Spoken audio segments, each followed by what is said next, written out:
সকালবেলা ঘুম থেকে উঠেই দেখি বাইরে প্রচণ্ড বৃষ্টি হচ্ছে। আর এই বৃষ্টির দিনে আমার ঘুম থেকে উঠতে না অনেকটাই দেরি হয়ে যায়। উঠেই দেখি ঘড়ির কাঁটা আমাকে দেখে দৌড়ে পালিয়ে বেড়াচ্ছে। এই দেখে মাথাটা প্রচণ্ড গরম হয়ে গেল।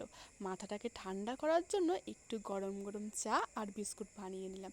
তারপর খেয়ে ছাতা মাথায় দিয়ে হাঁটতে হাঁটতে বেরিয়ে পড়লাম পাড়ার দোকানে।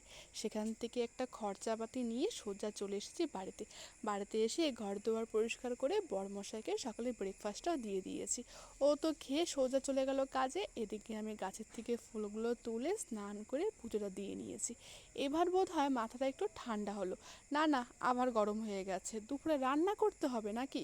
আজকে একদম সিম্পল রান্না করবো। বর্ষার দিনে না খুব একটা কাজকর্ম করতে ইচ্ছে করে না। তারপর দুপুরবেলা ভাত খেয়ে বেশ ঘুম দিয়েছিলাম। বর্ষার ঘুম বেশ জমজমাটি, তাই না? আর কি, এই তো এইভাবেই কাটলো।